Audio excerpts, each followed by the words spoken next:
Eu sei que muita gente acredita que o amor de mãe é incondicional, que o sangue é mais forte que qualquer coisa, que família é sagrada. Mas essas pessoas nunca foram empurradas de um penhasco de 30 metros pela própria filha. Nunca sentiram o gosto do próprio sangue misturado com terra enquanto ouviam a pessoa que trouxeram ao mundo planejar como fingir luto pelo seu funeral. Meu nome é Marina, tenho 68 anos. E essa história começa no momento em que descobri que tudo o que eu acreditava sobre minha família era uma mentira cuidadosamente construída ao longo de décadas. Estava deitada no fundo de um barranco, com as costelas quebradas perfurando minha respiração, o braço direito dobrado num ângulo que a natureza nunca planejou, quando ouvi a voz do meu marido César num sussurro urgente que mal chegava aos meus ouvidos. Marina, não se mexa. Finja que está morta.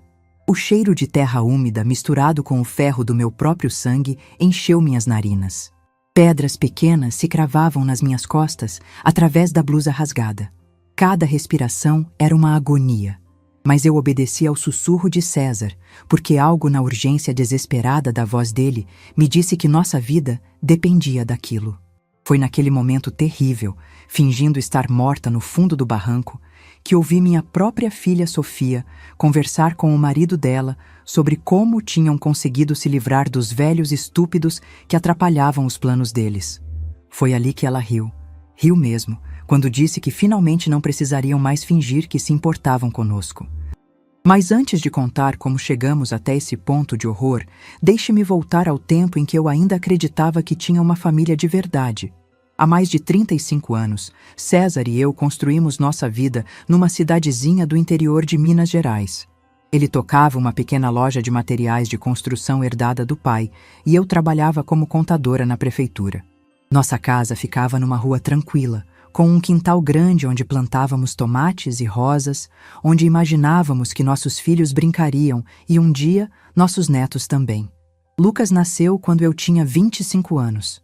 Foi uma criança dourada desde o primeiro dia, com aqueles cabelos claros que brilhavam no sol e um sorriso que derretia o coração de qualquer um. Sempre foi carinhoso, responsável, o tipo de filho que toda mãe sonha ter. Desde pequeno ajudava César na loja, carregando sacos de cimento menores que ele mesmo, organizando pregos por tamanho com uma seriedade adorável. Sofia veio 5 anos depois, numa manhã fria de agosto. Ela era diferente de Lucas desde o berço. Onde ele era luminoso, ela era sombria. Onde ele era expansivo, ela era reservada. Mas eu a amava da mesma forma intensa, daquele jeito que só uma mãe consegue amar.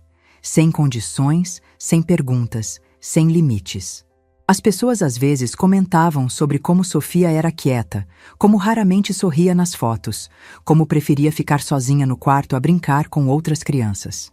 Eu sempre defendi minha filha, dizendo que cada criança tem seu próprio jeito, que ela só era mais introspectiva, mais observadora. Se eu pudesse voltar no tempo, prestaria mais atenção nos sinais que ela dava. Nas vezes que encontrei pequenos objetos quebrados e ela culpou o irmão. Na forma como Lucas às vezes olhava para ela com uma mistura de medo e tristeza que eu interpretava como ciúme normal entre irmãos. Na maneira como ela sorria quando ele se machucava ou era repreendido. Mas mães veem o que querem ver. E eu queria ver uma família perfeita. Nossos domingos eram rituais sagrados. Depois da missa das 9, voltávamos para casa e eu preparava um almoço especial. Frango assado, arroz com açafrão, feijão tropeiro. César sempre fazia questão de que todos se sentassem ao redor da mesa de madeira maciça que ele havia comprado nos primeiros anos de casamento. Ainda sonhando com o dia em que ela seria pequena demais para comportar filhos, noras, genros e netos. Lucas contava seus planos com entusiasmo, os olhos brilhando quando falava sobre expandir a loja do pai, sobre estudar administração, sobre as namoradas que trazia para nos apresentar com aquela sinceridade desarmante que só os jovens possuem. Ele desenhava o futuro com palavras. Construía sonhos no ar como se fossem projetos arquitetônicos detalhados. Sofia, do outro lado da mesa, cortava a comida em pedaços pequenos e simétricos, mastigava devagar, respondia com monossílabos quando era diretamente questionada. eu sempre insistia para que ela participasse mais das conversas, para que contasse sobre a escola, sobre os amigos. Ela me olhava com aqueles olhos escuros e dizia que não tinha nada interessante para contar.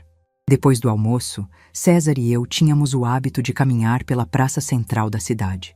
Era nosso momento de intimidade, de planos sussurrados, de sonhos compartilhados.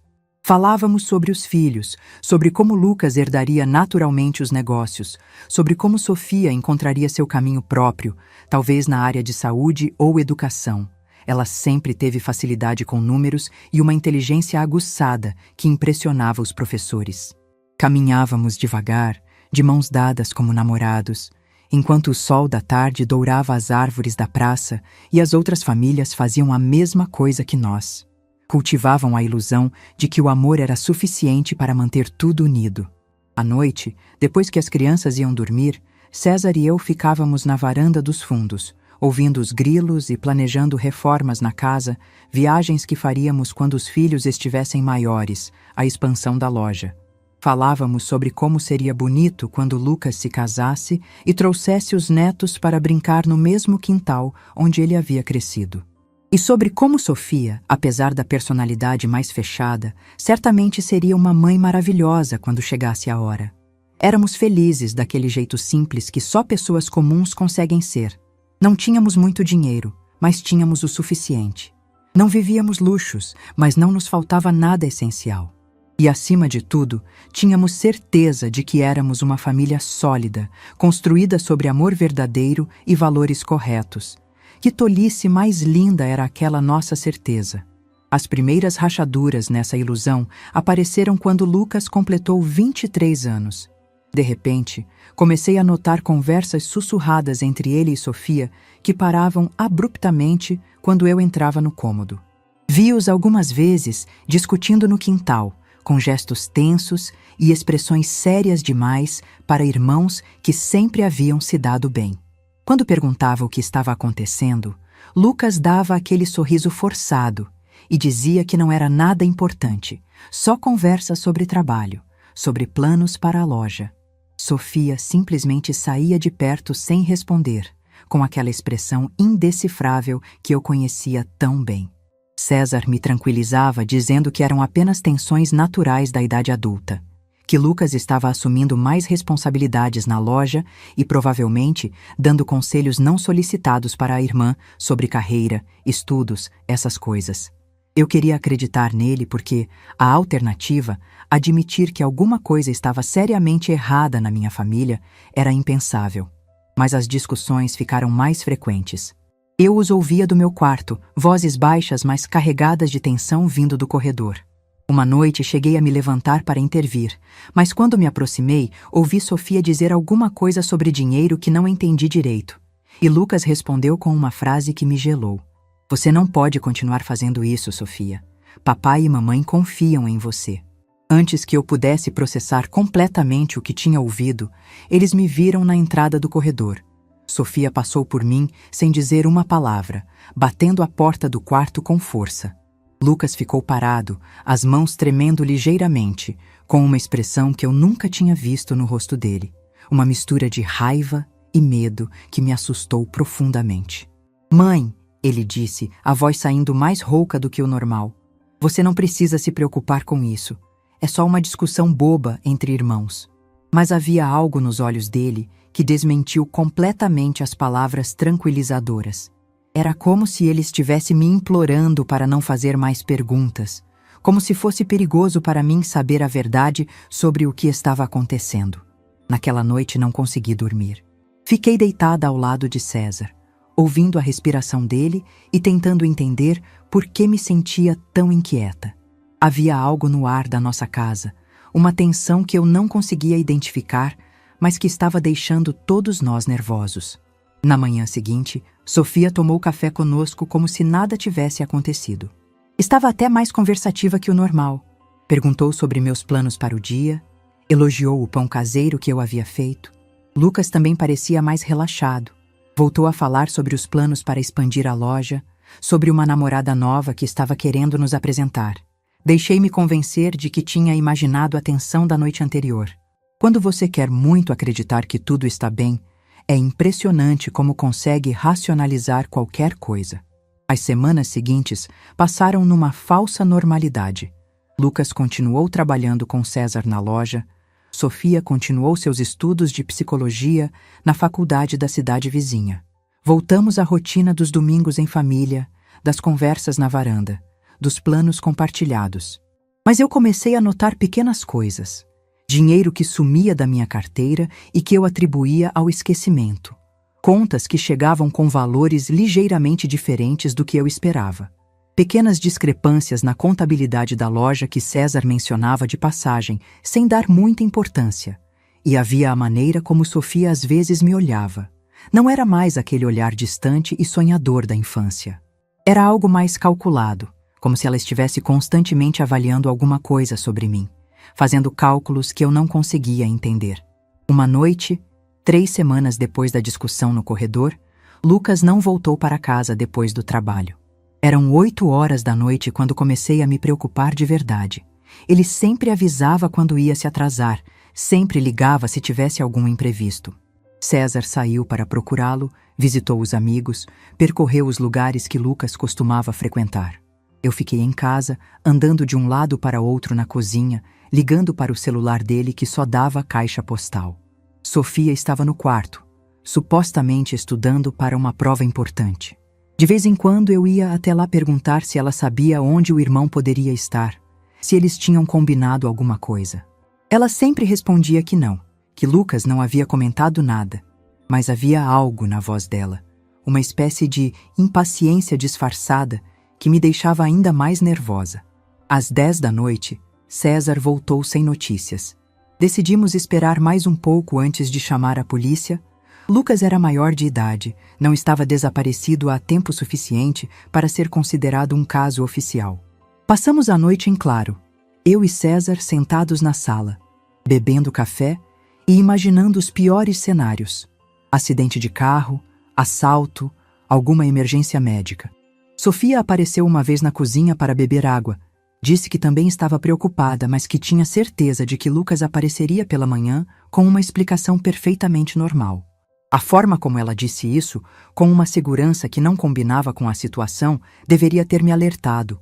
Mas quando você está desesperada de preocupação, interpreta qualquer palavra de tranquilização como um consolo. O sol estava nascendo quando finalmente tocaram a campainha. Era o delegado da cidade, acompanhado por 2 policiais. A expressão deles dispensava palavras, mas o delegado disse assim mesmo, com aquela voz oficial que as pessoas usam para comunicar tragédias. Senhora Marina, encontramos o corpo do seu filho na ravina perto do rio. Aparentemente foi um acidente. O mundo desabou ao meu redor. Literalmente senti minhas pernas falharem, minha visão escurecer nas bordas. César me segurou antes que eu caísse, mas nem ele conseguiu impedir o grito que saiu da minha garganta. Um som que eu não sabia que era capaz de fazer. Um uivo de dor que parecia vir de um lugar muito mais profundo que minha voz. Sofia apareceu na sala nesse momento, usando o pijama, com o cabelo despenteado como se tivesse acabado de acordar. Olhou para os policiais, para mim desmoronando nos braços de César, e perguntou com uma voz perfeitamente controlada: o que aconteceu? Quando o delegado repetiu a notícia para Sofia, ela empalideceu, levou a mão à boca num gesto de choque e sussurrou: não pode ser verdade. Mas não chorou. Nem naquele momento, nem depois, nem durante todo o pesadelo que se seguiu. E agora, mais de 1 ano depois de descobrir a verdade, sei por que ela não chorou. É difícil fingir luto pela pessoa que você mesma causou a partida.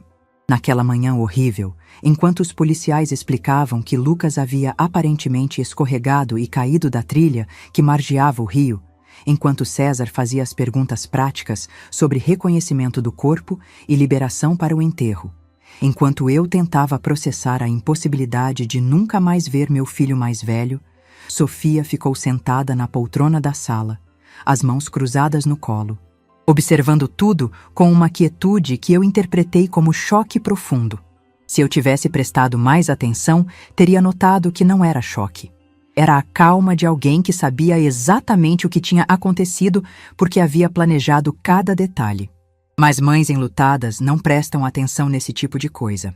Mães enlutadas só conseguem pensar na dor, na ausência, no vazio impossível de preencher que se abriu no centro de suas vidas. E foi exatamente com essa dor que eu vivi os próximos 20 anos, sem imaginar que a pessoa que eu consolava no meu luto era a mesma pessoa que o havia causado. Sem saber que cada abraço que eu dava na minha filha sobrevivente era um abraço na assassina do meu filho.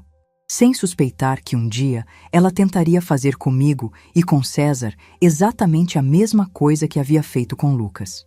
Quando me lembro daquele momento no fundo do barranco, com os ossos quebrados, ainda consigo sentir por que César sussurrou para eu fingir que estava morta.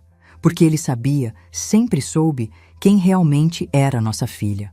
E sabia que nossa única chance de sobreviver era ela acreditar que havia conseguido, mais uma vez, se livrar de quem atrapalhava seus planos. Mas desta vez, a verdade não ficaria enterrada junto com as vítimas. O enterro de Lucas aconteceu numa quinta-feira cinzenta de junho. Eu usei meu único vestido preto, o mesmo que havia usado no funeral da minha mãe 5 anos antes, e que agora carregava o peso de 2 despedidas impossíveis de aceitar. César estava ao meu lado, segurando minha mão com tanta força que deixou marcas, como se pudesse me impedir de desmoronar completamente através do simples contato físico. Sofia chegou na igreja usando um vestido azul marinho simples, o cabelo preso num coque baixo, os olhos secos como se tivesse usado todo o estoque de lágrimas em algum momento que eu não presenciei. Ela se sentou do outro lado de César, manteve as costas eretas durante toda a cerimônia, murmurou as orações junto com o padre com uma compostura que eu, na minha dor, interpretei como uma forma madura de lidar com o luto. Durante o sermão, enquanto o padre falava sobre a juventude interrompida, sobre planos que não se realizariam, sobre a vontade divina que às vezes é difícil de compreender, eu soluçava sem conseguir me controlar. Sentia os olhares curiosos e compadecidos dos vizinhos, ouvia os sussurros de conforto das outras mães da cidade que sabiam que poderiam estar no meu lugar. César chorava em silêncio, as lágrimas escorrendo pelo rosto, enquanto ele olhava fixamente para o caixão de madeira clara onde estava nosso filho mais velho. De vez em quando, ele apertava minha mão, um sinal mudo de que estávamos juntos naquela dor impossível de suportar. Mas Sofia não chorou, nem uma lágrima sequer. Na época, pensei que cada pessoa tem sua maneira de processar a dor, que ela talvez estivesse em choque, que as lágrimas viriam depois, na privacidade do quarto, quando não houvesse tantas pessoas olhando. Como mãe, eu queria proteger todas as formas de luto da minha filha sobrevivente, queria dar a ela o espaço e o tempo que precisasse para se despedir do irmão. Se eu soubesse então o que sei hoje, teria prestado mais atenção na forma como ela observava as pessoas na igreja. Não era o olhar vago de quem está perdida na própria dor. Era algo mais focado, mais calculado, como se ela estivesse estudando as reações de todos, aprendendo como uma pessoa enlutada deveria se comportar para usar essa informação depois. Durante o velório na nossa casa, Sofia foi a filha perfeita. Recebeu os pêsames com educação, agradeceu as coroas de flores, organizou os quitutes que as vizinhas trouxeram, serviu café para as visitas. Ela circulava pela casa com uma eficiência silenciosa, antecipando necessidades, resolvendo pequenos problemas práticos que eu nem tinha condições de perceber. "Que menina forte você tem, Marina", dizia Dona Conceição, nossa vizinha há mais de 20 anos. "Que maturidade para uma idade dela. O Lucas ficaria orgulhoso de ver como a irmã está cuidando de vocês." E eu sentia um orgulho misturado com dor ao ouvir esses comentários. Minha filha sobrevivente estava sendo meu porto seguro, minha rocha, a prova de que ainda tinha algo bom e sólido na minha vida despedaçada. Nos meses que se seguiram ao funeral, Sofia continuou sendo essa versão transformada de si mesma. Ela ajudava com as tarefas domésticas sem que eu precisasse pedir. Acompanhava César na loja nos fins de semana, trazia pequenos presentes quando me via especialmente triste. Uma barra de chocolate que sabia que eu gostava, uma revista, flores silvestres colhidas no caminho da faculdade. "Mãe", ela disse numa tarde, cerca de 3 meses depois do enterro, Sei que tem sido difícil para vocês. Quero que saibam que estou aqui, que podem contar comigo para qualquer coisa. Eu a abracei naquele momento, apertei-a contra o peito com uma gratidão que vinha do fundo da alma. Sentia como se tivesse ganhado de volta uma filha que eu nem sabia que havia perdido, como se a tragédia tivesse de alguma forma perversa nos aproximado como família. César também notou a mudança. Sofia está crescendo, ele comentava enquanto lavávamos a louça do jantar. Está se tornando uma mulher responsável, madura. O Lucas ficaria orgulhoso dela.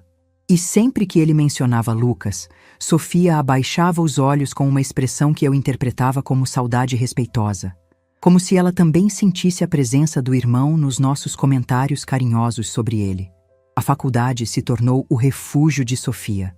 Ela estudava psicologia na cidade vizinha, saía de manhã cedo e voltava no fim da tarde com histórias sobre professores interessantes, colegas simpáticos, teorias complexas sobre comportamento humano que ela explicava para nós com um entusiasmo que me aquecia o coração. A mente humana é fascinante, mãe, ela dizia enquanto preparávamos o jantar juntas. As pessoas fazem coisas pelos motivos mais inesperados. Nem sempre é o que parece na superfície. Eu achava lindo ver minha filha tão dedicada aos estudos, tão interessada em compreender as pessoas, em ajudar os outros através da profissão que havia escolhido. Parecia uma forma dela de processar a própria dor, de encontrar sentido na perda do irmão através de uma carreira que poderia aliviar o sofrimento alheio. Foi na faculdade que ela conheceu Renato. Ele apareceu na nossa casa numa tarde de domingo, 6 meses depois do funeral. Um rapaz alto e magro, com um sorriso fácil e olhos claros, usando uma camisa social bem passada e sapatos limpos que mostravam que ele havia se arrumado especialmente para nos conhecer. Pai, mãe, Sofia disse. E havia algo diferente na voz dela. Uma alegria genuína que eu não ouvia há muito tempo. Este é o Renato. Estamos namorando há algumas semanas e eu queria muito que vocês conhecessem ele. Renato apertou a mão de César com firmeza, me deu um abraço respeitoso, elogiou a decoração da casa e pediu licença para usar o banheiro de uma forma tão educada que imediatamente conquistou minha aprovação. Ele trabalhava como técnico em informática numa empresa da cidade vizinha. Morava sozinho num apartamento pequeno mas organizado. Tinha planos de fazer uma pós-graduação em gestão de sistemas. Durante o jantar, ele contou histórias engraçadas sobre clientes problemáticos. Perguntou sobre a loja de César com um interesse genuíno. Elogiou minha lasanha de uma forma que me fez corar de prazer. E o mais importante, ele tratava Sofia com uma delicadeza que me emocionou. A Sofia me contou sobre Lucas. Ele disse no final da tarde, quando estávamos tomando café na varanda. Queria que soubessem que tenho muito respeito pela memória dele e que vou cuidar muito bem da Sofia. César e eu trocamos um olhar naquele momento. Era exatamente o tipo de genro que qualquer pai gostaria de ter. Respeitoso, trabalhador, claramente apaixonado pela nossa filha, com valores familiares sólidos. Ele parece um bom rapaz, César comentou depois que eles foram embora. E olha como a Sofia estava feliz hoje. Fazia tempo que eu não via ela sorrindo daquele jeito. Nos meses seguintes, Renato se tornou uma presença constante na nossa casa. Ele vinha para os almoços de domingo, ajudava César com pequenos concertos, conversava comigo sobre receitas e plantas. Gradualmente, começou a me chamar de Mãe Marina e a César de Pai César, sempre com aquele respeito carinhoso que me derretia o coração. Sofia florescia no relacionamento. Ficou mais conversativa, mais carinhosa conosco, começou a falar sobre planos para o futuro, com uma animação que eu não via nela desde criança. Eles falavam sobre casamento, sobre a casa que queriam construir, sobre os filhos que teriam. Quero pelo menos 3 crianças, Sofia disse numa tarde, enquanto dobrava roupas comigo. Uma menina e 2 meninos, ou talvez 2 de cada. Quero uma família grande e feliz, cheia de risadas e bagunça. Ouvir minha filha falar sobre dar netos para mim foi como receber um bálsamo na ferida que a morte de Lucas havia aberto. Eu podia imaginar crianças brincando no quintal onde Lucas havia crescido, correndo pelos mesmos corredores, enchendo a casa de vida e alegria novamente. Eles se casaram numa cerimônia simples na igreja da cidade, 2 anos depois da morte de Lucas. Sofia usou o vestido da minha própria mãe, ajustado por uma costureira local, e estava absolutamente radiante. Renato não conseguia parar de sorrir, e durante os votos ele chorou quando prometeu amar e proteger Sofia para sempre. Eu chorei também, mas eram lágrimas de felicidade misturadas com saudade. Saudade de Lucas, que deveria estar ali para acompanhar a irmã ao altar junto com César. Saudade do filho que nunca conheceria os sobrinhos, que nunca faria aqueles discursos emocionantes que irmãos mais velhos fazem em casamentos. Mas também havia esperança. Esperança de que nossa pequena família estivesse se expandindo, de que a casa voltaria a ter risadas de criança, de que Sofia e Renato nos dariam a segunda chance de ser avós que Lucas nunca pode nos proporcionar. O primeiro neto, Miguel, nasceu 1 ano depois do casamento. Eu estava na sala de espera da maternidade quando Renato saiu com aquele sorriso bobo que todos os pais de primeira viagem têm, segurando um bebê minúsculo embrulhado numa mantinha azul. "Mãe Marina", ele disse, colocando meu neto nos meus braços. "Conhece seu primeiro neto." Foi amor à primeira vista. Miguel tinha os olhos de Sofia e o sorriso de Renato, aquela perfeição impossível que só os bebês possuem.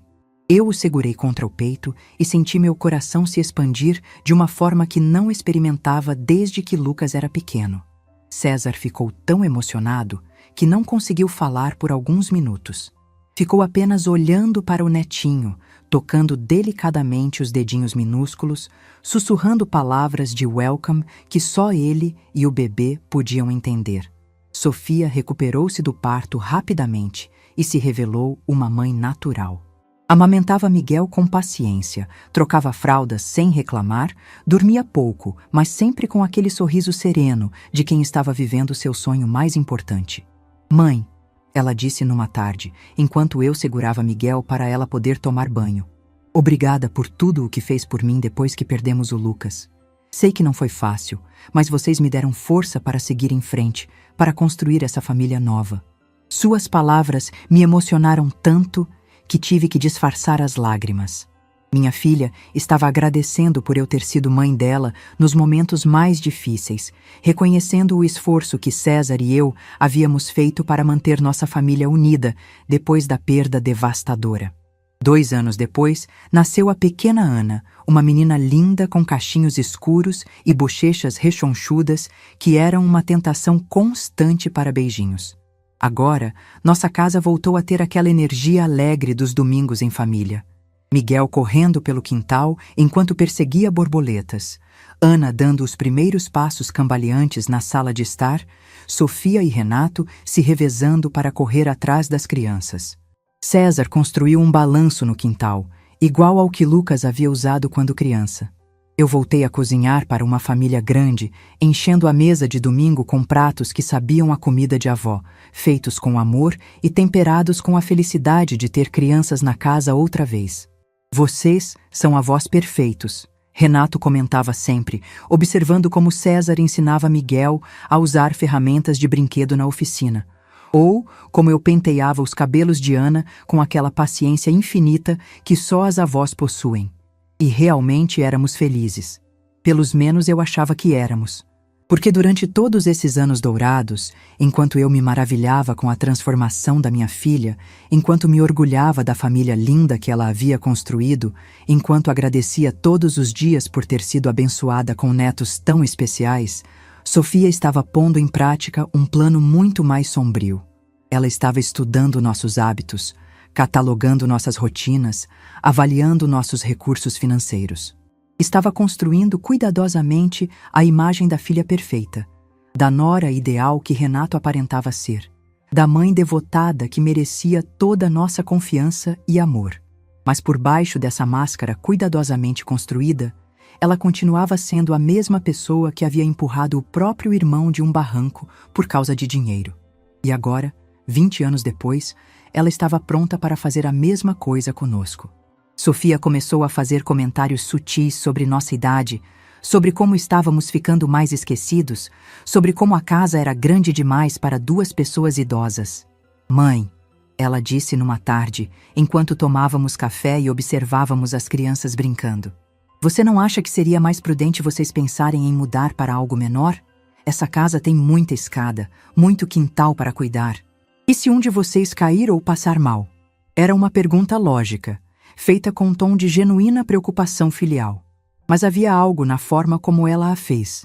Uma insistência sutil na voz, que me causou um desconforto inexplicável. Nós ainda estamos bem, filha, respondi. Seu pai ainda trabalha na loja todos os dias. Eu ainda cuido da casa sem problemas. Por que mudaríamos? Sofia sorriu daquele jeito compreensivo que usava quando achava que eu estava sendo teimosa.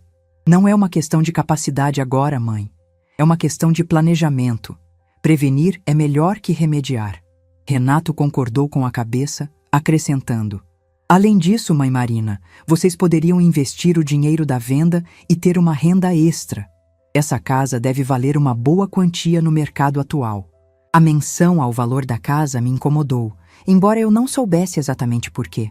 Talvez porque nunca tivéssemos falado da nossa propriedade em termos de investimento, sempre a vimos como lar, como história, como o lugar onde criamos nossos filhos e agora nossos netos. Essas conversas se tornaram mais frequentes. Sofia e Renato começaram a visitar com mais regularidade, mas as visitas tinham um tom diferente. Eles não vinham mais apenas para passar tempo conosco. Sempre tinham sugestões práticas, conselhos financeiros, ideias sobre como deveríamos organizar nossa vida. Vocês já pensaram em fazer um testamento mais detalhado? Renato perguntou numa tarde, enquanto César mostrava para Miguel como plantar sementes de tomate. Já temos testamento, César respondeu sem dar muita importância à pergunta. Sim, mas vocês fizeram há muito tempo, não foi? As leis mudaram, vocês adquiriram mais bens. Seria prudente atualizar, deixar tudo bem organizado para não haver complicações depois. Sofia complementou. É importante também pensar nos netos, nos estudos deles, no futuro.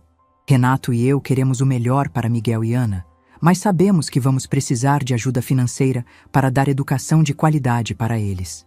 Mais uma vez, eram argumentos completamente lógicos, apresentados com todo carinho e preocupação familiar. Mas começavam a se acumular de uma forma que me deixava inquieta, sem conseguir explicar o porquê. Foi César quem primeiro sugeriu que talvez devêssemos mesmo atualizar o testamento.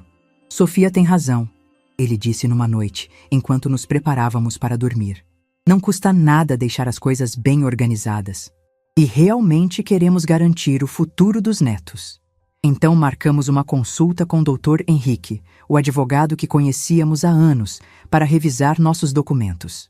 Sofia e Renato se ofereceram para nos acompanhar, alegando que era importante eles entenderem como as coisas funcionariam para poderem cuidar adequadamente das crianças depois. Na sala do advogado, enquanto o doutor Henrique explicava as opções disponíveis, Sofia e Renato fizeram perguntas muito específicas sobre prazos, procedimentos, sobre como acelerar processos em caso de emergência médica. Perguntas que na época me pareceram demonstrações de responsabilidade, mas que agora percebo eram levantamentos detalhados de como ter acesso rápido aos nossos recursos. O ideal, Sofia disse durante a consulta, seria que Renato e eu fôssemos nomeados como responsáveis por tudo. Assim, se algo acontecer com vocês, poderemos cuidar imediatamente dos netos sem burocracias. Dr. Henrique explicou que essa era uma opção, mas que também poderíamos criar um fundo específico para os netos, ou dividir a herança de outras formas. Sofia e Renato insistiram que a primeira opção era mais prática, mais eficiente, mais segura para todos os envolvidos. Nós amamos vocês, Renato disse, segurando minha mão com aquela sinceridade que sempre me conquistava. E queremos ter certeza de que estão protegidos e de que os netos terão o futuro que merecem. Assinamos os papéis numa tarde de quinta-feira. Renato usava uma camisa azul nova e me deu um grande abraço depois da cerimônia oficial. Agora somos oficialmente uma família unida para sempre, ele sussurrou no meu ouvido. As palavras dele me causaram um arrepio estranho naquele momento. Uma sensação inexplicável de que alguma coisa importante havia mudado, mas eu não sabia identificar o quê. Naquela noite, enquanto preparava o jantar, não consegui me livrar da impressão de que havia cometido um erro terrível. Mas sempre que tentava pensar especificamente no que poderia estar errado, chegava à conclusão de que estava sendo paranoica, que Sofia e Renato só queriam nos proteger e cuidar bem dos netos. Afinal, que mãe suspeita de maldade na própria filha? Que avó imagina que o genro carinhoso pode ter segundas intenções? Eu deveria ter confiado naquele arrepio. Deveria ter prestado atenção naquele instinto de mãe que estava tentando me avisar de que algo muito perigoso havia acabado de acontecer. Porque naquele dia, assinando aqueles papéis, César e eu havíamos acabado de assinar nossa própria sentença de morte. As semanas seguintes àquela visita ao advogado foram estranhas. Sofia e Renato começaram a aparecer em casa com mais frequência, mas suas visitas tinham um tom diferente. Eles não vinham mais apenas para que as crianças brincassem com os avós ou para almoçarmos juntos aos domingos. Sempre havia uma agenda, sempre havia sugestões. Mãe, vocês já pensaram em dar uma procuração para a gente? Sofia perguntou numa tarde, enquanto eu dobrava as roupinhas de Ana que ela havia deixado para eu lavar. É apenas por precaução, caso um de vocês fique doente ou precise de ajuda com questões bancárias. A pergunta me pegou desprevenida. Procuração para quê, filha? Para tudo, mãe. Banco, documentos, questões legais. Se você ou papai tiverem algum problema de saúde, poderemos resolver tudo sem complicações. Renato, que estava brincando com Miguel na sala, concordou. É o que famílias responsáveis fazem, mãe Marina. Planejamento é fundamental. Havia algo na insistência deles que me incomodava profundamente, mas eu não conseguia colocar o dedo na ferida. Eram argumentos lógicos, apresentados com carinho genuíno. Então por que me sentia tão desconfortável? Naquela noite, conversei com César sobre o assunto. Você não acha estranho que eles estejam tão preocupados com nossas questões financeiras? Somos adultos responsáveis, nunca demos motivos para preocupação. César desligou a televisão e me olhou com atenção. Marina, eles só querem nos ajudar. Sofia cresceu, se tornou uma mulher madura. É natural que se preocupe com os pais. Mas até ele parecia ligeiramente incomodado, porque acrescentou: embora seja verdade que antes ela nunca demonstrou tanto interesse por essas questões práticas. Decidi ligar para minha irmã Cláudia, que sempre teve um instinto aguçado para pessoas e situações. Cláudia morava na capital, trabalhava num banco há mais de 20 anos e tinha aquela perspicácia que vem de lidar com dinheiro e com as motivações humanas por trás dele. Cláudia, disse no telefone, preciso da sua opinião sobre uma coisa. Contei sobre as sugestões de Sofia e Renato, sobre a pressão sutil para mudarmos de casa, para atualizarmos o testamento, para darmos procuração. Minha irmã me ouviu em silêncio, fazendo apenas pequenos sons de concordância. Quando terminei, ela ficou calada por um tempo que me pareceu eterno. Marina, ela finalmente disse, você não acha estranho que Sofia esteja tão interessada no seu dinheiro? Ela e Renato têm trabalhos estáveis, nunca pareceram ter problemas financeiros. Por que precisariam de tanto controle sobre seus recursos? As palavras de Cláudia me atingiram como um tapa na cara. Ela estava certa. Por que uma filha, que sempre foi independente, estava de repente tão preocupada com as finanças dos pais? Você acha que eu deveria investigar? Perguntei, sentindo um frio na barriga. Acho que você deveria confiar nos seus instintos, Marina. E seus instintos estão dizendo que alguma coisa não está certa. Naquela noite não consegui dormir. Fiquei deitada ao lado de César, ouvindo sua respiração regular, tentando organizar meus pensamentos. No dia seguinte tomei uma decisão que mudaria tudo. Ia investigar discretamente a situação financeira de Sofia e Renato. Comecei de forma sutil. Numa conversa casual, perguntei para Sofia como estava o trabalho de Renato, se a empresa dele estava indo bem. Ela respondeu que estava tudo ótimo, que ele até havia recebido uma promoção recentemente. Mas algo na forma como ela desviou os olhos me fez suspeitar que estava mentindo. Pedi ajuda para Cláudia, que tinha contatos no setor bancário e conseguiu algumas informações através de conhecidos. O que descobriu me deixou apavorada. Marina! Ela me ligou numa manhã, a voz tensa. Precisa se sentar para ouvir isso. Renato não só não havia recebido promoção alguma, como estava desempregado há mais de 8 meses. A empresa onde supostamente trabalhava havia feito demissões em massa, e ele foi um dos cortados. Pior, Ele devia uma quantia astronômica para bancos e, segundo informações que Cláudia conseguiu através de um conhecido que trabalhava com cobranças, também devia para pessoas muito perigosas que não aceitavam atraso. Quanto? Perguntei, embora não tivesse certeza de que queria saber a resposta. Mais de 150 mil reais, Marina. E parte dessa dívida é com gente que não brinca em serviço. O mundo girou ao meu redor. Renato, o genro carinhoso que me chamava de mãe, que brincava com meus netos, que parecia tão responsável e confiável, estava mentindo para nós há meses. E não eram mentiras pequenas. Eram mentiras sobre toda a sua vida. Mas havia algo ainda pior nas informações que Cláudia havia conseguido. Pequenas quantias haviam sido sacadas das nossas contas nos últimos meses. Valores pequenos o suficiente para não chamarem atenção, mas que somados chegavam a quase 20 mil reais. Como isso é possível? Perguntei sentindo náusea.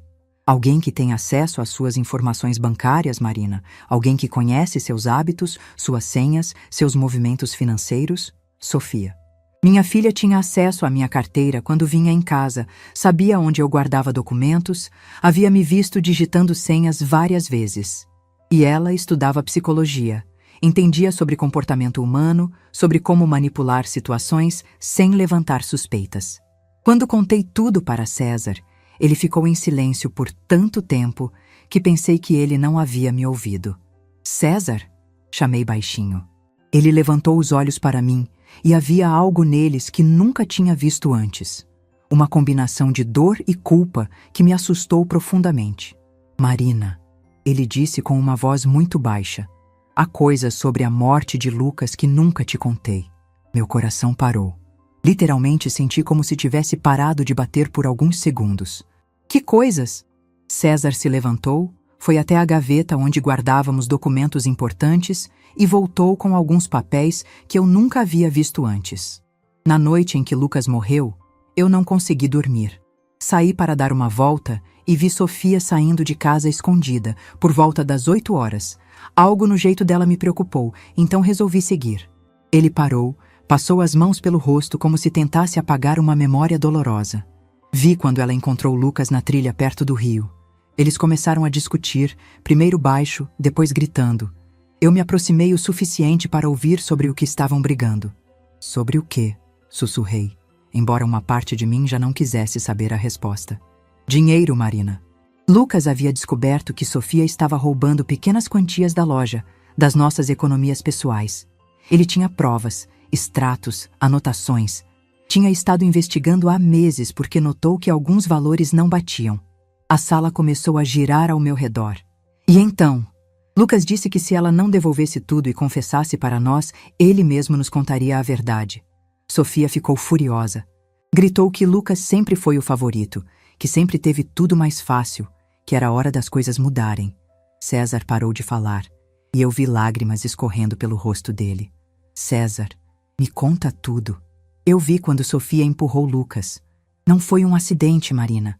Foi deliberado, com força, com intenção. Lucas tentou se agarrar em alguma coisa, mas o barranco estava molhado da chuva dos dias anteriores. Ele caiu e... O não conseguia ouvir o resto. Corri para o banheiro e vomitei tudo o que tinha no estômago. A filha que eu havia consolado no luto, que havia se transformado na pessoa mais carinhosa do mundo depois da morte do irmão, que eu havia visto como minha rocha de sustentação, ela era a assassina de Lucas. Quando voltei para a sala, César estava chorando como eu nunca o havia visto chorar. Por que você nunca me contou?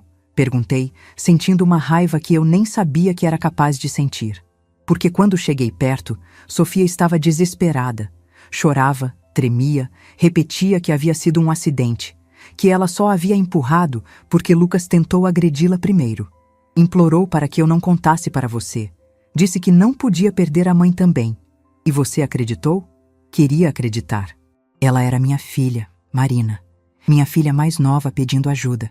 E Lucas já estava morto. Não havia nada que eu pudesse fazer para trazê-lo de volta. Pensei que proteger Sofia era o que devia fazer. Proteger? A palavra saiu da minha boca como um grito. Você protegeu a assassina do nosso filho? César assentiu, a culpa estampada no rosto. E ela prometeu que o dinheiro seria devolvido, que nunca mais faria algo assim, que havia aprendido a lição. Jurou que se tornaria uma filha melhor, uma pessoa melhor. E o dinheiro? Nunca devolveu um centavo.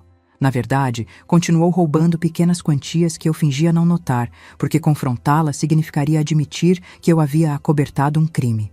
A verdade me atingiu como uma avalanche.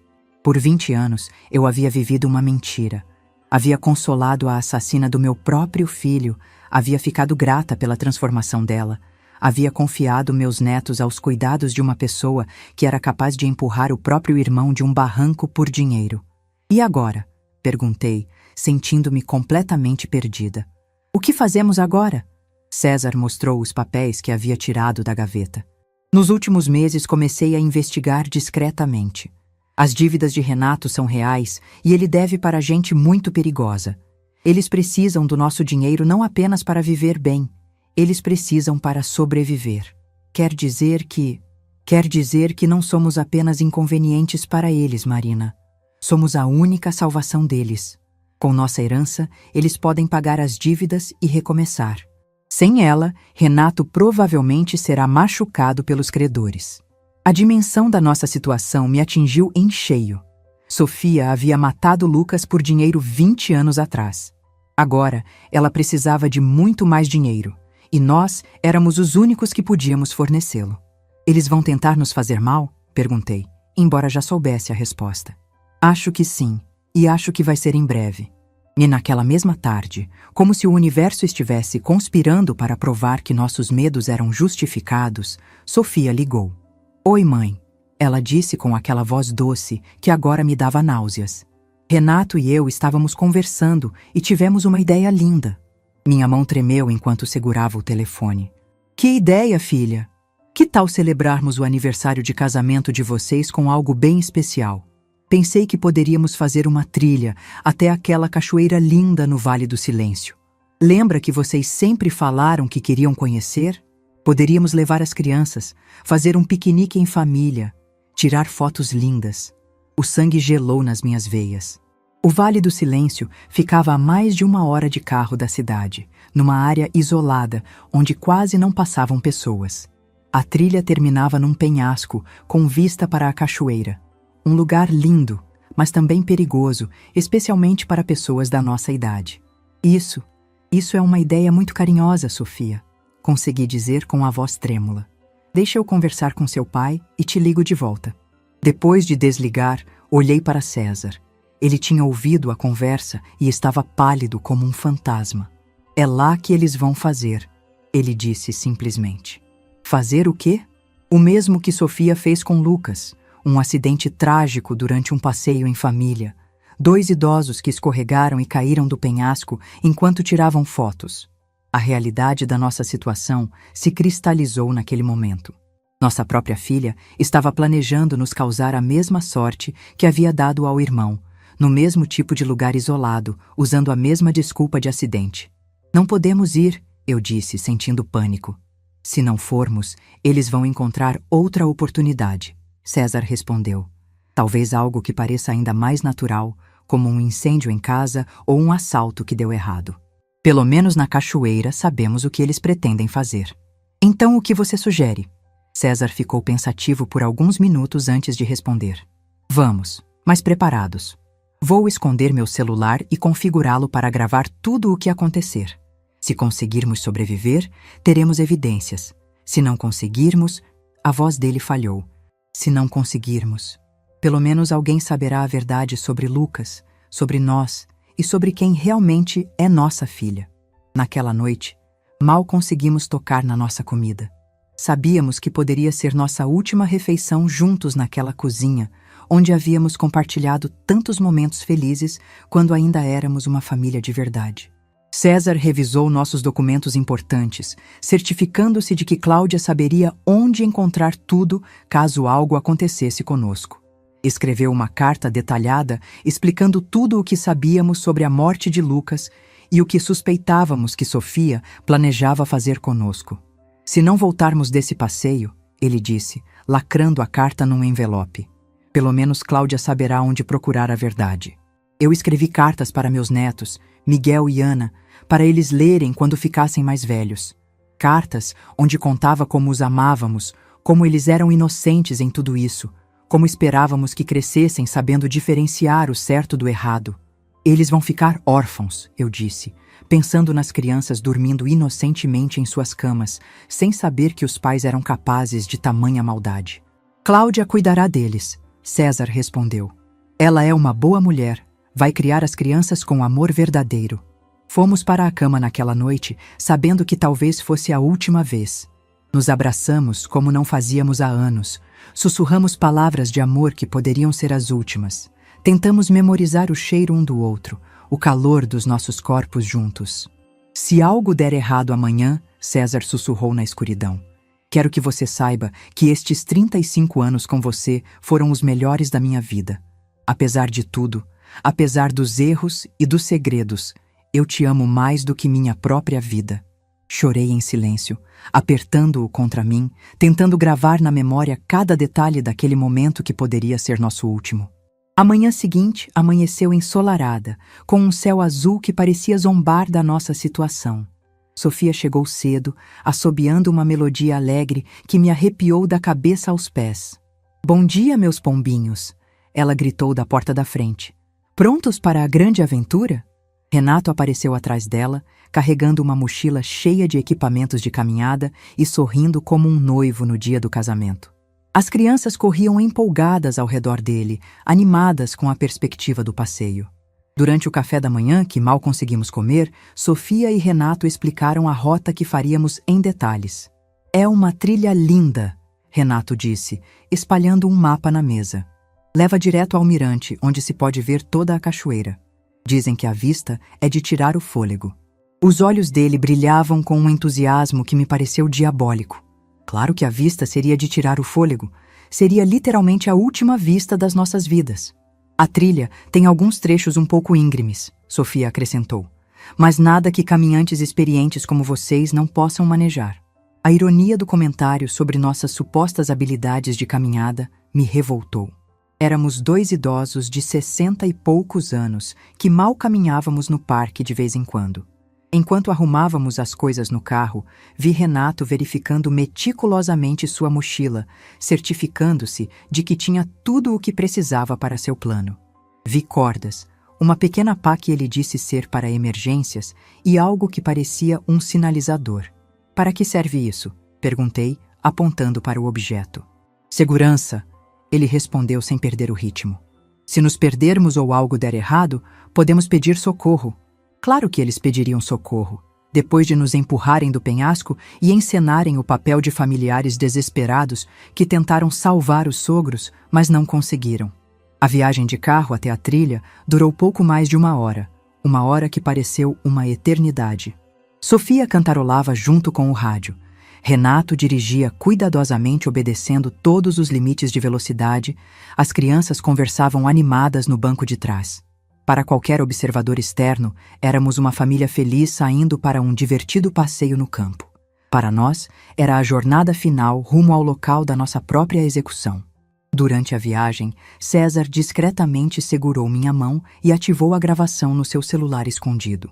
Tudo o que acontecesse a partir daquele momento seria registrado. Se conseguíssemos sobreviver, teríamos provas. Se não conseguíssemos, pelo menos, a verdade não morreria conosco. Quando finalmente chegamos ao início da trilha, meu coração batia tão forte que pensei que ele fosse explodir no meu peito. O lugar era realmente lindo, com árvores altas e o som distante da cachoeira, mas para mim havia se tornado o cenário da nossa execução. Sofia e Renato tiraram suas mochilas do carro, sorrindo e brincando com as crianças como se fosse o dia mais feliz das suas vidas, e talvez realmente fosse. O dia em que finalmente se livrariam dos últimos obstáculos para ter acesso a todo o nosso dinheiro. Prontos para a aventura?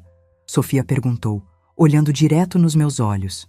E pela primeira vez em 20 anos, vi naqueles olhos o mesmo brilho frio que ela tinha na noite em que empurrou o próprio irmão para a morte. A trilha começou de forma enganosamente tranquila. Sofia caminhava na frente, apontando flores silvestres para as crianças e tirando fotos com aquela câmera cara que ela havia comprado especialmente para a ocasião. Miguel corria de um lado para outro. empolgado com borboletas e pedrinhas coloridas. Ana segurava a mão de Renato, balbuciando palavras soltas com a alegria inocente de uma criança de 2 anos. "Olhem que vista linda!" Sofia exclamava a cada curva, sempre certificando-se de que estávamos vendo o quanto ela estava se divertindo. "Que dia perfeito para um passeio em família!" Renato carregava a mochila pesada com facilidade, parando de vez em quando para nos oferecer água ou perguntar se estávamos cansados. A preocupação dele parecia genuína, e eu quase conseguia me esquecer do que sabíamos sobre suas verdadeiras intenções. "Como vocês estão se sentindo?" Ele perguntava com regularidade. "Precisam parar para descansar?" Cada pergunta carinhosa era uma facada no meu coração, porque eu sabia que ele estava apenas calculando nosso nível de cansaço, avaliando quando estaríamos suficientemente vulneráveis para a execução do plano. Depois de 1 hora de caminhada, começamos a subir uma parte mais íngreme da trilha. Minhas pernas já estavam cansadas e César respirava com dificuldade. Não estávamos acostumados com esse tipo de exercício, e eles sabiam disso perfeitamente. Haviam escolhido uma rota que nos esgotaria fisicamente, nos deixando fracos e indefesos. "Estamos quase chegando ao mirante", Sofia anunciou, embora pelo mapa que eu havia visto em casa, ainda tivéssemos pelo menos mais meia hora de caminhada. A mentira dela confirmou que não tinham intenção de chegar ao verdadeiro destino. O lugar onde planejavam nos causar danos deveria estar muito mais próximo. Durante a subida, tentei memorizar cada detalhe da trilha, cada árvore, cada pedra, cada curva que pudesse servir como referência se conseguisse sobreviver e precisasse explicar à polícia onde tudo aconteceu. César fazia o mesmo e ocasionalmente trocávamos olhares carregados de medo e determinação. "Olhem só isso!" Sofia de repente gritou, apontando para uma formação rochosa que se destacava à nossa direita. "Aquele penhasco tem uma vista incrível para a cachoeira. Por que não subimos lá para tirar algumas fotos especiais?" Meu sangue gelou. Ali estava o local que eles haviam escolhido para nosso fim. O penhasco se erguia cerca de 30 metros acima do vale, acessível por um caminho secundário que parecia muito mais perigoso que a trilha principal. As rochas pareciam soltas, havia poucas árvores para apoio e do topo podia-se ver um precipício que terminava em rochas pontiagudas. "Não sei se é uma boa ideia", tentei argumentar. "Esse caminho parece perigoso para pessoas da nossa idade." Mas Sofia já havia começado a subir, carregando Ana no colo. "Vamos, mãe, vai levar só alguns minutos. As fotos lá de cima vão ficar espetaculares." A forma como ela disse "espetaculares" me fez tremer. Seriam espetaculares para quem as visse depois, como evidência do nosso trágico acidente. César apertou discretamente minha mão, lembrando-me de que seu telefone estava gravando tudo. Tínhamos que continuar, mesmo sabendo para onde estávamos sendo levados. A subida foi exaustiva. As pedras soltas deslizavam sob nossos pés e várias vezes quase tropeçamos. Mas o mais aterrorizante era perceber como aquele lugar era perfeito para o que eles planejavam. Se alguém caísse do topo, não haveria como sobreviver. E mais importante, não haveria testemunhas. "Quase lá!" Sofia gritou do alto, onde já tinha chegado com a agilidade de quem havia planejado aquela rota cuidadosamente. Renato a seguiu, depois nos ajudou a completar os últimos metros da subida. O mirante era realmente espetacular. Podíamos ver todo o vale, as montanhas ao longe e a cachoeira despencando entre as árvores. Em qualquer outra situação, teria sido um momento lindo para compartilhar em família. Mas sabendo o que eu sabia, aquele lugar se transformou no cenário do meu pior pesadelo. "Venham aqui para as fotos", Sofia chamou, posicionando-se perto da borda do penhasco. "Quero a cachoeira no fundo da imagem." César e eu nos aproximamos devagar, cada passo nos levando para mais perto do nosso destino final. Podia ver Renato se posicionando estrategicamente atrás de nós, calculando ângulos, medindo distâncias. "Perfeito!" Sofia exclamou, levantando a câmera. "Agora se abracem e sorriam." Nos abraçamos, provavelmente pela última vez, enquanto ela tirava foto após foto. Cada flash parecia um raio, anunciando a tempestade que estava por vir. "Mais uma", Renato sugeriu, movendo-se ainda mais perto de nós. Mas agora recuem só um pouquinho para a paisagem aparecer melhor. Um passo para trás significava ficar exatamente na beirada do precipício. Trocamos um último olhar, César e eu, sabendo que o momento havia chegado. Nos movemos para trás conforme instruído, sentindo o chão sólido desaparecer, restando apenas o vazio mortal atrás de nós. Sofia levantou a câmera mais uma vez, mas agora havia algo diferente em seus olhos. A máscara havia caído completamente. Não precisava mais fingir. Sorriam, ela disse com uma voz que perdeu toda a doçura. Esta vai ser a última foto de vocês. Foi nesse momento que Renato se lançou em nossa direção com os braços estendidos. O plano era simples: nos empurrar para o vazio, tirar algumas fotos do acidente e depois descer para descobrir nossos corpos. Mas César estava preparado para esse momento. No último segundo, conseguiu agarrar o punho de Renato e puxá-lo para frente. "Se vamos cair, você vem conosco", ele gritou com uma determinação que nunca tinha visto nele. Por um instante, os 4 ficamos cambaleando na borda do abismo, presos numa dança mortal. Sofia gritou e tentou ajudar o marido, mas o peso de todos era demais. Senti o chão ceder sob meus pés. A gravidade venceu a batalha. E então caímos juntos, os 4, numa queda que pareceu durar uma eternidade. O impacto foi brutal. Ouvi o som horrível de ossos se quebrando, alguns meus, outros de César. A dor era indescritível, mas ainda mais terrível era o gosto de sangue na minha boca e a certeza de que desta vez não haveria milagres. Mas então ouvi a voz fraca de César. "Marina, não se mexa. Finja que está morta." Com uma força que não sabia que possuía, permaneci completamente imóvel, controlando até minha respiração. A poucos metros, ouvia os gemidos de Renato e Sofia. Eles também haviam sobrevivido, mas pelos sons que faziam, estavam feridos. "Sofia!" Ouvi Renato chamá-la com voz quebrada. "Você está bem?" "Acho que quebrei a perna", ela respondeu. "E os velhos?" A forma cruel como se referiu a nós confirmou tudo o que suspeitávamos. Nunca fomos família para ela, apenas obstáculos no caminho do dinheiro. Ouvi Renato se arrastando até onde estávamos. "Estão mortos", ele anunciou depois de alguns minutos. "Os 2 têm os olhos abertos, mas não estão respirando." "Perfeito", Sofia sussurrou com uma satisfação que me gelou o sangue. "Funcionou exatamente como planejamos." "Bem, exceto por termos caído também", Renato resmungou. "Pelo menos não precisaremos mais fingir que os amamos." Ela riu baixinho. Nos minutos seguintes, enquanto eles discutiam como sair dali e pedir socorro, ouvi coisas que me fizeram entender a profundidade da maldade deles. "Lembre da história", Renato instruiu Sofia. "Estávamos tirando fotos quando uma pedra se soltou. Eles tropeçaram e caíram. Tentamos ajudar, mas caímos também." "Eu sei", Sofia respondeu. "Somos os sobreviventes traumatizados de uma tragédia familiar. Pobres de nós." Gradualmente, as vozes foram se afastando enquanto eles se arrastavam em busca de ajuda. Quando finalmente fizeram silêncio, César sussurrou meu nome. "Estou aqui", respondi no mesmo tom baixo. O telefone gravou tudo. Temos as confissões deles. Estávamos feridos, presos no fundo de um barranco, mas tínhamos algo que Sofia e Renato não imaginavam: a verdade gravada e a determinação de sobreviver para contá-la. Horas depois, ouvimos o som de helicópteros. As equipes de resgate haviam chegado, guiadas pelos nossos queridos filhos que agora interpretavam o papel das suas vidas. Continuamos fingindo estar inconscientes até chegarmos ao hospital.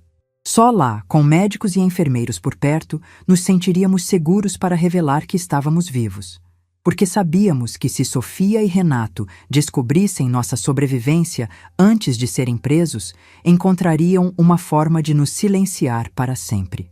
No hospital, continuamos nossa encenação desesperada. Eu estava numa maca na emergência, com médicos verificando meus ferimentos, enquanto fingia estar inconsciente. Costelas quebradas, braço fraturado, cortes profundos, mas viva.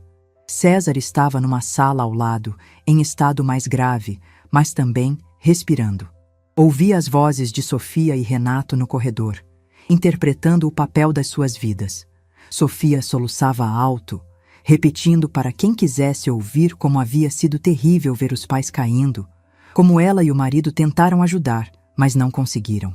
Foi tão rápido, ela contava para as enfermeiras. Eles estavam tirando fotos na beirada quando a rocha cedeu. Tentamos segurá-los, mas acabamos caindo também. A atuação dela era perfeita. Qualquer pessoa que ouvisse acreditaria que estava diante de uma filha devastada pela perda dos pais. Um médico se aproximou da minha maca. Senhora, se puder me ouvir, aguente firme. Seus sinais vitais são estranhos para alguém que deveria estar inconsciente. Meu coração disparou. Eles haviam percebido que eu estava fingindo. Uma enfermeira jovem, chamada Carla, segundo sua identificação, se aproximou. Doutor, às vezes acontece em casos de trauma extremo, o corpo encontra formas de se proteger. Ela me salvou sem saber. Continuei fingindo, mas percebi que ela desconfiava de alguma coisa. Foi então que Sofia cometeu seu erro fatal. Ela se aproximou da minha maca quando pensou que ninguém estava vendo. Inclinou-se perto do meu ouvido e sussurrou com uma voz carregada de veneno. Espero que tenha aprendido a lição, mãe. Você nunca deveria ter feito tantas perguntas sobre nossas finanças. Algumas verdades são melhores enterradas, assim como Lucas. A enfermeira Carla estava verificando meu soro bem ao lado e ouviu cada palavra. Vi através das minhas pálpebras semicerradas como os olhos dela se arregalaram de horror. O que você disse sobre Lucas? Ouvi Renato perguntar, obviamente surpreso com a menção do irmão morto. Nada, Sofia murmurou, percebendo que havia falado demais. Só que mamãe sempre se perguntava o que aconteceu naquela noite. Mas o estrago estava feito.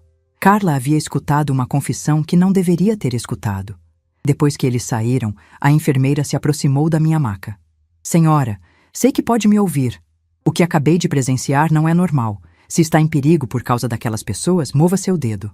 Muito lentamente movi meu dedo indicador 3 vezes. Carla engasgou. Meu Deus, vou chamar ajuda. Minutos depois, ela voltou com um médico mais velho e 2 policiais. Senhora, a enfermeira nos contou sobre sua situação. Se puder nos ouvir, está segura agora. Abri meus olhos lentamente. A luz do hospital me cegou por um momento, mas gradualmente consegui focar nos rostos preocupados ao meu redor. Minha filha, sussurrei com voz rouca. Ela e o marido tentaram nos causar danos.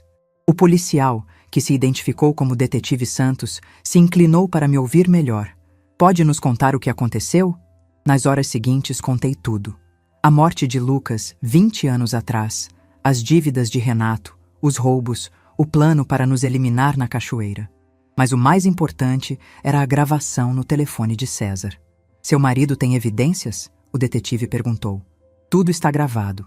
As confissões, os planos, tudo. Quando reproduziram o áudio, ouvimos claramente Sofia dizendo: pelo menos não precisaremos mais fingir que os amamos, e Renato ensaiando a história falsa que contariam. É mais que suficiente, o detetive confirmou. Temos confissão explícita e premeditação. Enquanto isso, Sofia e Renato permaneciam na sala de espera, recebendo condolências de outros familiares de pacientes, aperfeiçoando sua atuação como enlutados. Vamos prendê-los aqui? Perguntei, preocupada com nossa segurança. Já temos policiais posicionados. Assim que o mandado chegar, os levaremos. A prisão aconteceu 2 horas depois. Da janela do meu quarto, vi policiais se aproximando discretamente da sala de espera. Sofia e Renato, disse o policial responsável, vocês estão presos pelos crimes contra Lucas e pela tentativa de causar danos a Marina e César. O silêncio foi ensurdecedor. Então Sofia gritou: do que vocês estão falando? Somos as vítimas aqui. Nossos pais morreram num acidente. Seus pais estão vivos e forneceram evidências completas dos seus crimes. Houve um momento de silêncio absoluto, seguido por um grito desesperado de Sofia. Isso é impossível. Nós os vimos caindo. A confissão involuntária foi capturada pelos gravadores da polícia. Em questão de minutos, a parceria criminosa desmoronou. Sofia começou a culpar Renato. Foi tudo ideia dele. Eu não queria machucar ninguém. Renato revidou. Foi você quem sugeriu o penhasco. Você que planejou tudo. Eles foram levados algemados, gritando acusações um contra o outro, destruindo anos de fingimento em questão de minutos. O julgamento aconteceu 8 meses depois. Quando tive que testemunhar, olhei Sofia diretamente nos olhos pela primeira vez desde a prisão. Não vi remorso nem arrependimento. Vi apenas frieza calculista. Após meu depoimento, me dirigi a ela do banco das testemunhas. Sofia, não sei quem você realmente é, mas não é mais minha filha. Minha filha morreu na noite em que você empurrou Lucas do barranco. O júri deliberou por 2 dias antes de encontrar ambos culpados pelos crimes contra Lucas e por tentativa de nos causar danos graves. Receberam sentenças máximas sem possibilidade de liberdade antecipada. Hoje, mais de 1 ano depois, César e eu começamos o processo de adoção oficial de Miguel e Ana. As crianças são inocentes e merecem crescer conhecendo o amor verdadeiro. Todas as noites, quando as coloco para dormir, conto sobre o tio Lucas, o irmão bondoso que nunca conheceram. Explico sobre honestidade, sobre como mentiras podem destruir famílias inteiras. Visitamos o túmulo de Lucas pela primeira vez em décadas. Levamos as crianças e, embora não entendessem completamente, ajudaram a colocar flores na lápide. Senti como se meu filho finalmente tivesse encontrado paz, sabendo que a verdade veio à tona. César se recuperou completamente dos ferimentos e voltou a trabalhar na loja. Não falamos sobre Sofia. Esse nome não existe mais em nossa casa. As crianças sabem apenas que os pais não podem visitá-las por enquanto. Minha irmã Cláudia nos ajuda diariamente. Vocês foram corajosos, ela sempre diz. Muitas pessoas não teriam tido força para enfrentar a própria filha, mas não foi coragem. Foi necessidade. A verdade precisava ser contada, por Lucas, por nós, e principalmente pelas crianças que mereciam crescer em segurança. Aprendi que família não é apenas sobre sangue. É sobre lealdade, honestidade e amor genuíno. Miguel e Ana têm isso conosco agora. Algo que nunca tiveram com os pais biológicos. Esta experiência me ensinou que, às vezes, aqueles que nos causam os ferimentos mais profundos são os que juraram nos amar. Mas também descobri que, mesmo nas trevas mais profundas, sempre há um caminho para a luz. A verdade, por mais dolorosa que seja, sempre encontra uma maneira de emergir. E o amor verdadeiro, não aquela imitação tóxica que Sofia fingia, é a única coisa que pode nos salvar.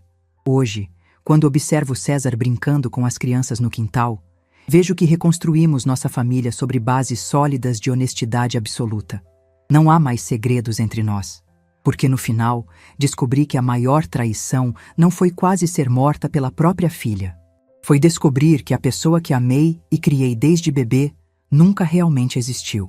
Mas aqui estamos, vivos, unidos e cercados pelo amor verdadeiro de 2 crianças que agora sabem o que significa ter uma família de verdade. E isso talvez seja a nossa maior vitória. Se essa história tocou seu coração, deixe seu like, se inscreva no canal e comente aqui embaixo. No meu lugar, o que você faria? Sua mensagem pode iluminar o dia de alguém.